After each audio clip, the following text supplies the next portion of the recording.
Why, of course, sir. Or you could just give him the finger. He knows which ones are our spoons and which ones are not. Hey, Michael. Hey, Tiffany, how you doing? Good. How's it going? It's going well. It's going well.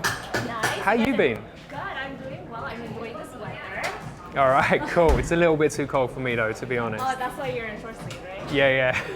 So, Michael, I hear you got some new fall item menus, right? We do. We got the standard PSL, but the one I'm really excited about is the Stroop latte waffle, which has been custom made for us. Oh, that's what I love street waffles, and that sounds really amazing. Can we get one of those? Awesome, absolutely. Kevin, whenever you're ready, mate. Stroop waffle latte. You always get friendly service in Creature Coffee, always. Show us around. Yeah, absolutely. Yeah. It's a little bit busy in here at the moment. This is a Native Hostel, so we got a coffee bar right here. We've got a cool hang area, but there's lots more to Native Hostel, and people are always asking us, hey, what do the rooms look like? Or what's the event space like? So we're just gonna have a little walk around, I reckon. Yeah. So, you're the man behind Creature Coffee. Where did the inspiration for the name Creature Coffee come from? The name Creature Coffee, we just love creatures, all colors, sizes, religions, political traits. We just love creatures. This is the bar area here. If you've been here at night, it gets a little bit crazy. There's DJs and bands sometimes, and they do amazing cocktails. If you're in here during the day as well, you can get your coffee from the other bar, come here, hang out. Pretty cool to grab some brunch as well from Ranch Hand. Thought I'd get a little plug in there for those guys. They do some super tasty organic bowls. Really good. Cool, so you get coffee and booze. Sounds good. Absolutely, coffee, booze, food, and we can even take you through to the hostel area as well. So. Yes.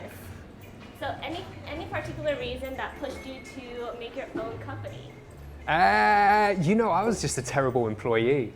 So I had to find some work somehow, so I started off a coffee business. But no, in all seriousness, I think it starts with passionate about the story of coffee. They're passionate about the quality, passionate about the people and the whole scene. So that kind of drove me, along with being a really bad employee, that kind of drove me towards starting Creature Coffee, which was just an idea 3 years ago. Hey, you make a better boss than an employee, I guess, right?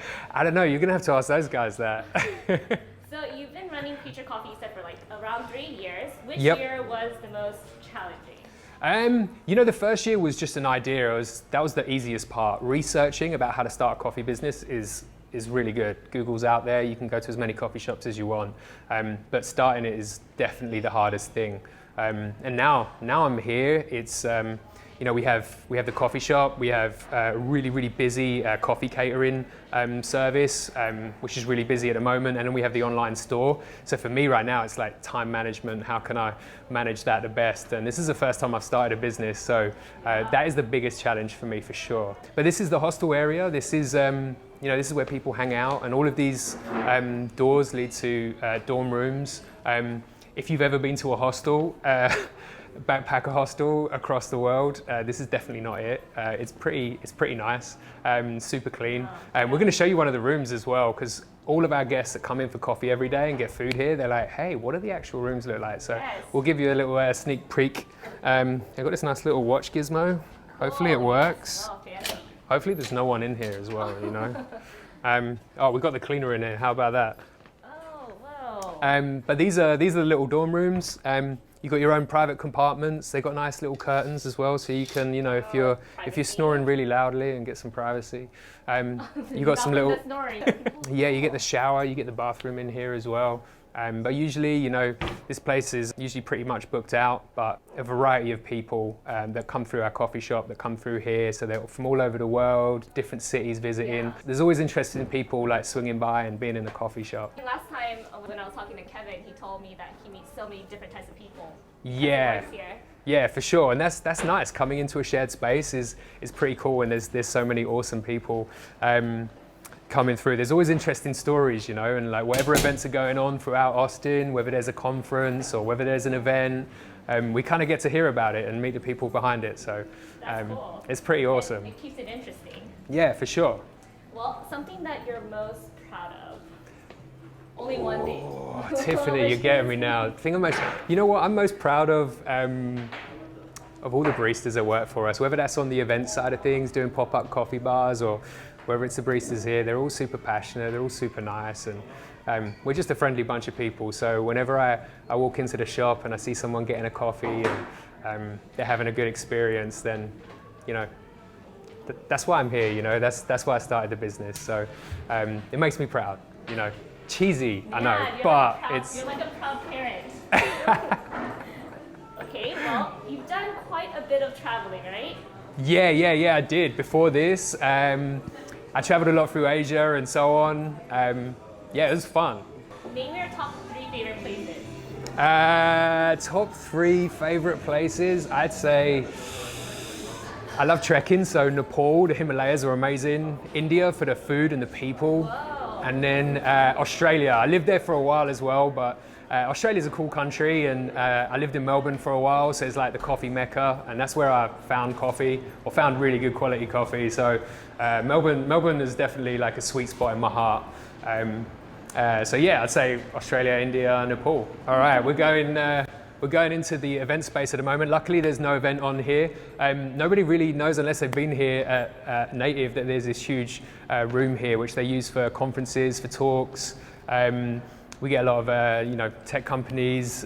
We have DJs and bands and so on. Yes, there's always something going on. Poetry slam are here every Tuesday. Yeah, it gets used quite a bit, and it's got a huge disco ball. I've come here for like one of those markets. Oh yeah. So it looks so different when there's nobody in here. Yeah, they got the Sunday market here. There's always something fun, and you know, whenever an event's on, we get slammed in the coffee shop. So it's always fun. It's always fun. Well, out of all places, how did you end up in Austin? Ooh, how did I end up in Austin? That is a good question. My wife is from Minnesota, and we were living in Australia at the time, which I was fairly happy living there. And she got a job, like most people that come to Austin, in tech.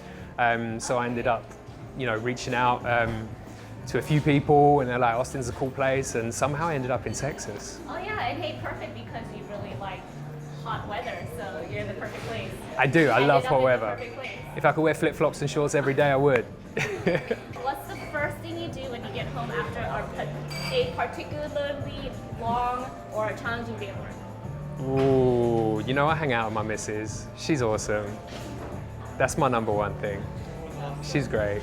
And she's pregnant right now, so we're doing a lot of hangs. Congratulations, Yeah, that's so exciting. we've got a baby creature on the way. Baby creature. Another passion other than coffee?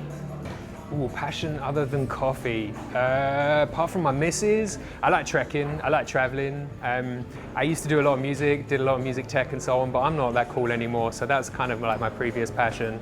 What kind of, like you played an instrument or? Yeah, funnily enough, I used to be a DJ in London, so I used to do a lot of dance music, drum and bass music, which is not too popular over here, so it's pretty niche.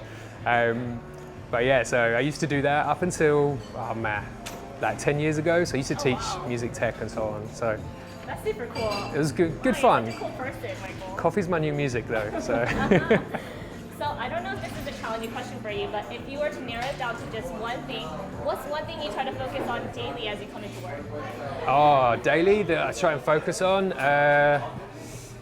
I have a lot of goals, so you know, whether that's personal or professional, so I like to read through those every morning. Plus, my secret to life is 15 minutes of yoga every day.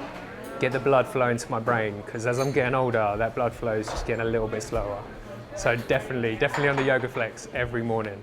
Thank you for sharing your secret. Well, how do you take your coffee? I like a good pour over. You know, if I want a milky based drink, I'm always on a flat white. Obviously, I'm from England, right? And I like my espresso straight up as well. Straight up, single origin espresso or single origin pour overs, definitely my favorite. Yeah. So I guess it depends on your mood, huh? Coffee depends. Exactly. It depends on the weather outside. And we've got some killer nitro iced coffee as well. So when it's hot, that is my go-to. If I need a to-go cup, I am getting an iced coffee for sure. Well, if coffee didn't exist in the world, what do you think would happen? I'd be unemployed. No, not too sure. I'm guessing we'd have scientists working out how to make tea taste like coffee.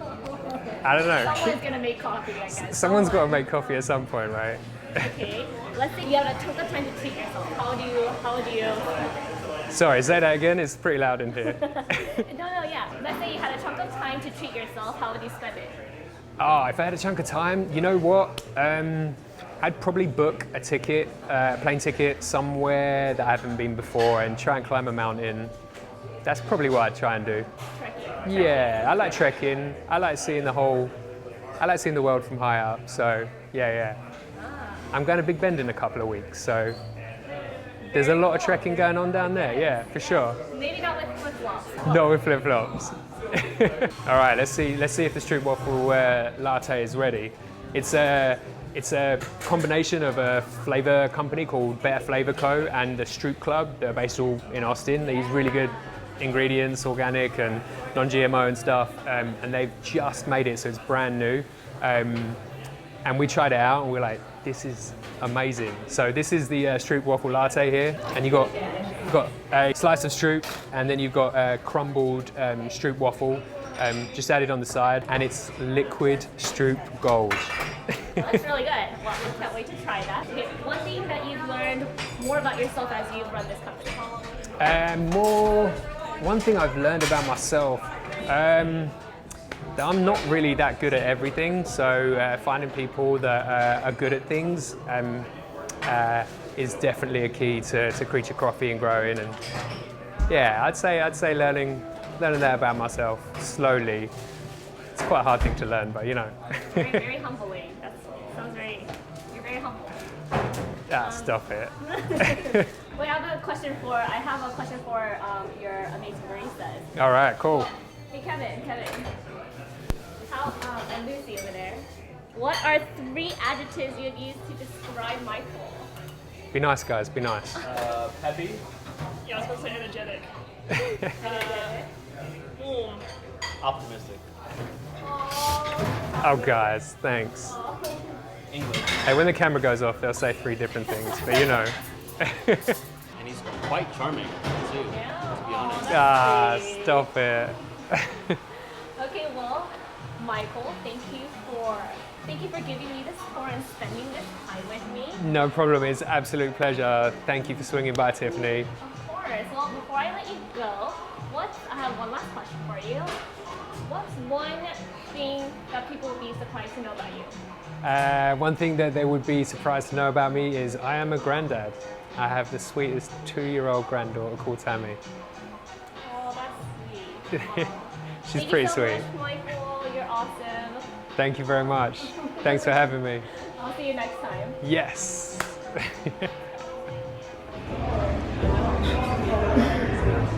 Okay, so this means something different than I thought it did. Wow, thanks, Kevin.